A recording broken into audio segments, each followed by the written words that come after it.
अभी आपने अस्सलाम वालेकुम। अभी आपने क्रॉस प्रोडक्ट के बारे में पढ़ते हैं, ठीक है। क्रॉस प्रोडक्ट, ये अगर ये क्रॉस प्रोडक्ट है तो क्रॉस प्रोडक्ट जो होते हैं इससे रिलेटेड क्वेश्चंस किस तरह आएंगे। आपको पता है ना, आपको मैं डायग्राम दिखाया था, ये डायग्राम है, ये आई है और जे है और के। आपको इनका पता, इन चीज़ों का पता होना चाहिए कि आई और जे जो है वो के बराबर है और के जो है ना वो आई के बराबर है। इस तरह जाएंगे वो पॉजिटिव आ जाएगा, इस तरह जाएंगे तो वो नेगेटिव आ जाएगी, ठीक है।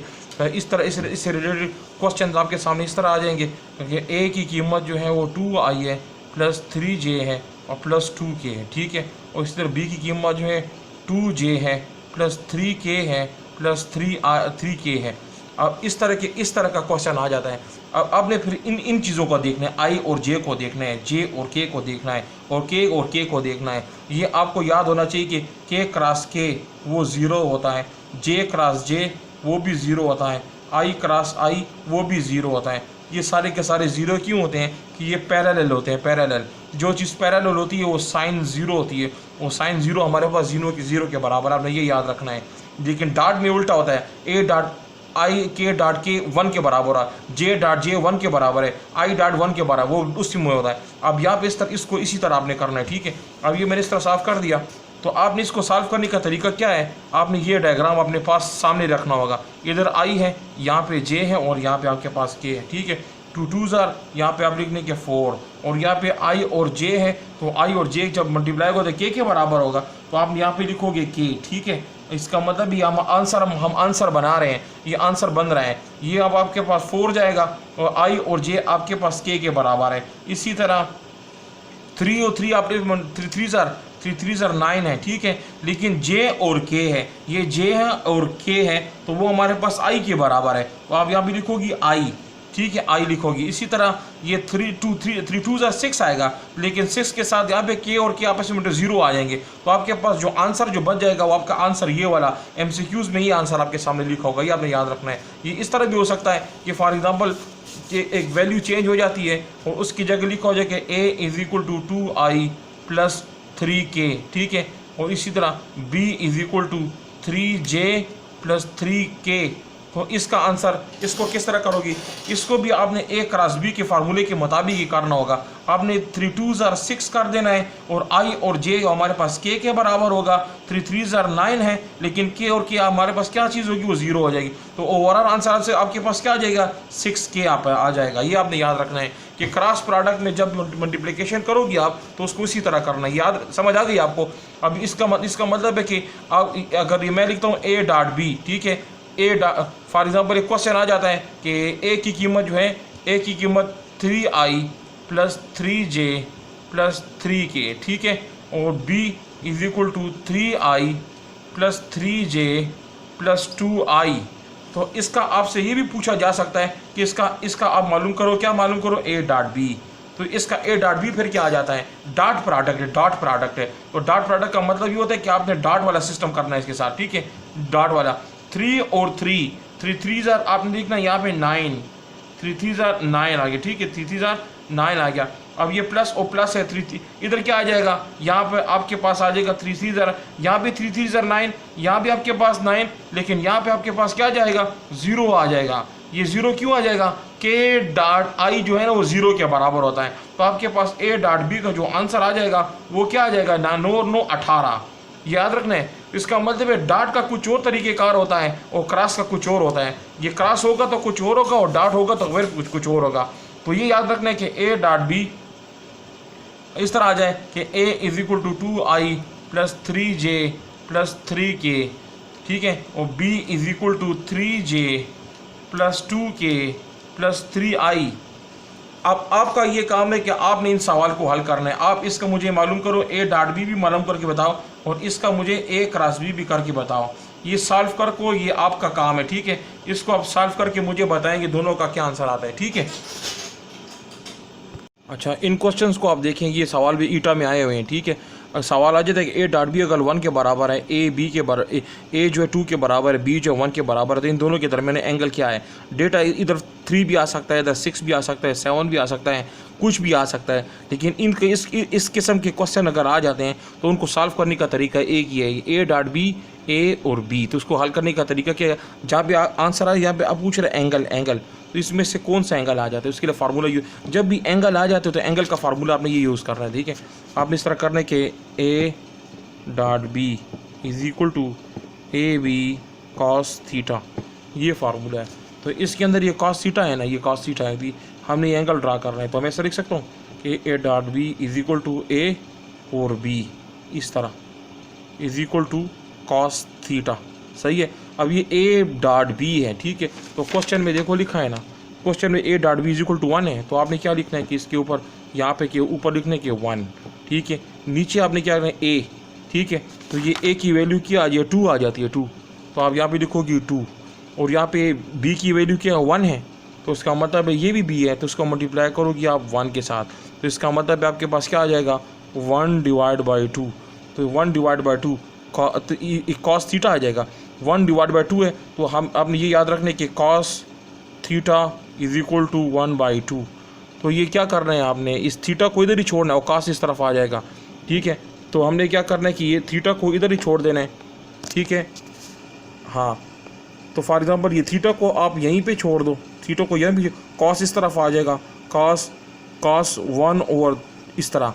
तो जब कैलकुलेटर में मालूम किया जाएगा तो इससे आपके पास आ जाएगा, इससे आपके पास आ जाएगा 60 डिग्री। ये याद है कि 60 डिग्री। इसी तरीके से आपने सारे को भी करना है। अगर यहाँ पे ए डॉट बी है ना, फॉर एग्जांपल इस जगह के ऊपर अगर कोई क्वेश्चन चेंज हो जाता है और 1 की जगह 10 आ सकता है, 2 की जगह 5 आ सकता है, 6 भी आ सकता है। तो एंगल मालूम करना हो तो इसको इसी तरीके से आपने करना होगा, ठीक है। यही तरीक़ेकार है। तो इस तरीके को दोबारा मैं समझाता हूँ आपने किस तरह करना है, उसी तरह जो मैंने आपको कराया है। तो आपने क्या करना है कि सबसे आपने लिखना है कि A dot B is equal to A B cos theta. तो हमने क्या करना है कि हमारे पास ए डॉट बी को लिखने के बाद ए हो जाएगा और यहाँ पे आपके पास बी आ जाएगा, यहाँ पे आपने लिखना है कॉस थीटा। अब इसके पास ऊपर उस सवाल के अंदर ए डॉट बी है ना, तो ए डॉट बी है, तो ए डॉट बी में यहाँ पे 5 भी आ सकता है, 6 भी आ सकता है, 8 भी आ सकता है, 3 भी आ सकता है, 7 भी आ सकता है, यहाँ पे 3 आ सकता है, 7 आ सकता है। तरीक़ेकार बिल्कुल इसी तरह है। समझ आ गई आपको? तो इसका मतलब है थीटा को मालूम करना होगा, तो इसी फार्मूले के थ्रू आपने सारा काम करना है, ठीक है। ये क्वेश्चन भी आपका हल सॉल्व हो जाएगा। अब इसकी जगह दूसरे क्वेश्चन की तरफ जाते हैं। यहाँ पे क्या लिखा हुआ है, यहाँ पे लिखा कि एक वेक्टर है, बहुत इंपॉर्टेंट सवाल है। अब a vector 2i 3j + 5k perpendicular to 6i 7j alpha के, देन वैल्यू ऑफ अल्फ़ा। अभी देखो कि यहाँ पे एक वेक्टर ये है, दूसरा वेक्टर ये है, एक वेक्टर ये है, दूसरा वेक्टर ये है। मतलब ये है कि एक वेक्टर ये है, देखो एक वेक्टर ये है और दूसरा वेक्टर आपके पास ये है, ठीक है। तो इसमें से इसकी वैल्यू जो इन्होंने दी हुई है ये वाली, ये वाली है। और ये जो नीचे वाला जो बी है ना, ये बी, ये वाला जो है, इसकी वैल्यूज़ ने इन्होंने ये दी हुई है, ये वाली दी हुई है। तो उसमें क्या मालूम करना है, ये अल्फ़ा मालूम करना है, अल्फ़ा ये वाला, इसको मालूम करना है कि इसका आंसर इनमें इसका आंसर कौन सा आता है, ठीक है। तो इसको सॉल्व करने का तरीका क्या है, तो आपने क्या करना है कि इनको इसी तरह लिखना है, ठीक है।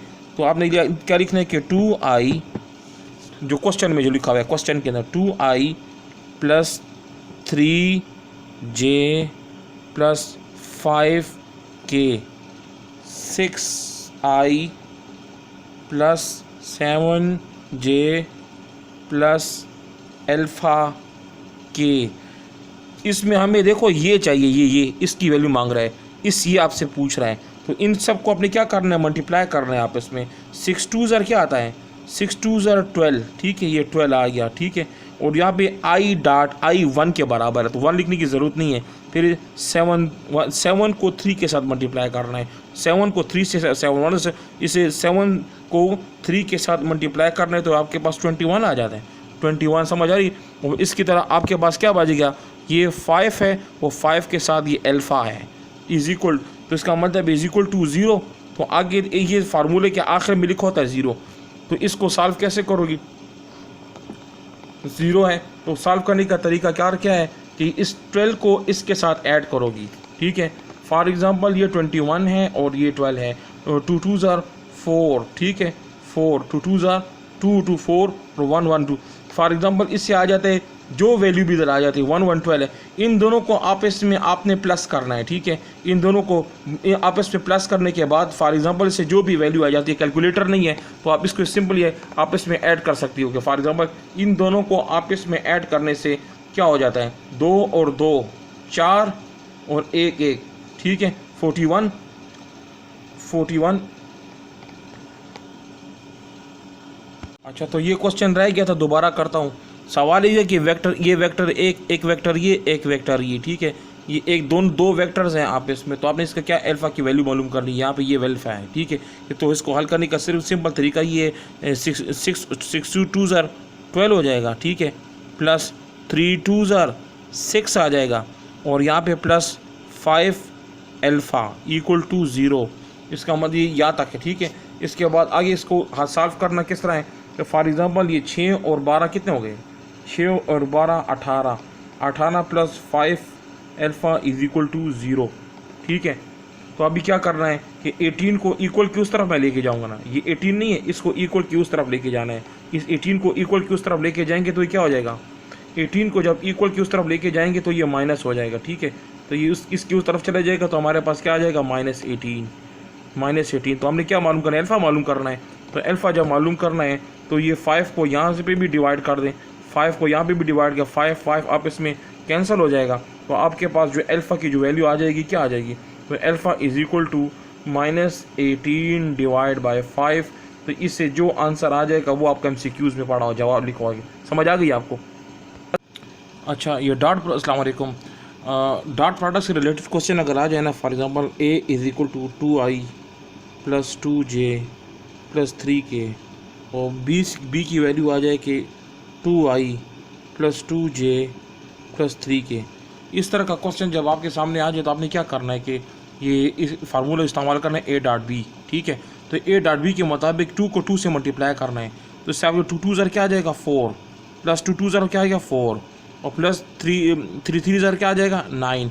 तो आपने इन सब को ऐड करना है तो आपके पास A.B का आंसर आ जाएगा। ये आपने दिमाग, जब भी डॉट आ जाए तो डॉट के लिए आपने ये वाला फार्मूला यूज़ करना है। अब डॉट की मिसाल, डॉट का क्वेश्चन आ जाता है, डॉट की अलावा अगर इस तरह आ जाता है, फॉर एग्जांपल मैं इसको मिटा देता हूँ और डॉट की जगह आपके सामने कोई और आ जाता है, फॉर एग्जांपल के A की वैल्यू जो है वो 2i plus 2j plus 2k, और इसी तरह B की जो वैल्यू आ जाती है 2i plus 3j plus 2k। तो आपसे अगर पूछा जाए कि A प्लस B का क्या आंसर आएगा, तो आपने क्या करना है कि इन दोनों को प्लस करना है, मल्टीप्लाई नहीं करना है। तो 2 ज़र क्या आ जाएगा 4, और 3 और 2 और 2 4, 3 और 2, सही है। इसको 5 कर लोगी और यहाँ से 2 2 ज़र क्या आ जाएगा 4 आ जाएगा, तो ये आ जाएगा। तो A प्लस B का आंसर कुछ और आता है और A.B का कुछ और आ जाता है, याद रखने, ठीक है। और अगर आपसे पूछा जाए कि इसका A क्रॉस B मालूम करो, क्या मालूम करो, A क्रॉस B आ जाता है, for example A cross B, तो इस सब का आंसर क्या है, I क्रॉस I। आपको पता है ना कि I क्रॉस I जो है वो 0 के बराबर होता है, ठीक है। अब इसी तरह जो I क्रॉस I 0 के बराबर है, J क्रॉस J वो भी 0 के बराबर है, ठीक है। इसका मतलब है ये क्रॉस प्रोडक्ट 0 के बराबर होते हैं। जब भी एक I क्रॉस I 0, J भी 0 होता है, और अगर मैं लिखूँ ये K क्रॉस K तो ये भी 0 है। अगर ये इसलिए 0 है कि I जब इसके साथ क्रॉस होगा तो फिर भी 0 आता है। देखो, अगर ये J है और J से मल्टीप्लाई होगा तो फिर भी 0 आ जाता है। K और K आपस में मल्टीप्लाई हो तो फिर भी 0 आ जाएगा। ओवरऑल आंसर इसका क्या आ जाएगा, A क्रॉस B का वो आंसर आ जाएगा 0। तो आपने ये याद रखना है अपने दिमाग में कि अगर A.B है तो वो कुछ और चीज़ है, A क्रॉस B है तो वो कुछ और है, ठीक है। और अगर A प्लस B है तो ये कुछ और है। इसको कहते हैं मल्टीप्लिकेशन, मल्टीप्लाई करना। ये क्रॉस है, ये डॉट है, ये क्रॉस है, ये एडिशन है, इसको सिंपल एडिशन कहा जाता है। तो जब भी आ जाए तो इन तीनों के अलग अलग केसेस आ जाते हैं, ठीक है, सही बस जी। The resultant of 6 newton and 8 newton, जब भी रिजल्टेंट का लफ्ज आ जाता है रिजल्टेंट का, तो इसके लिए आपने फार्मूले लिखा है। रिजल्टेंट के लिए यहाँ पे लिखे R is equal to under root, ठीक है, under root F1 plus F2। यहाँ पे स्क्वायर आपने नहीं ले, ये इस जगह पे एक स्क्वायर इधर आता है, एक स्क्वायर यहाँ पे।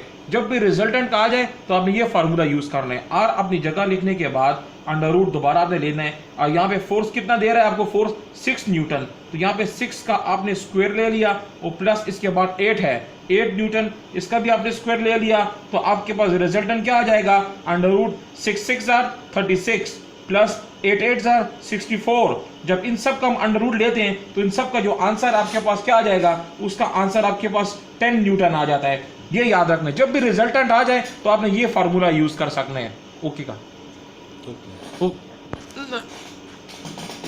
अच्छा, अस्सलाम वालेकुम।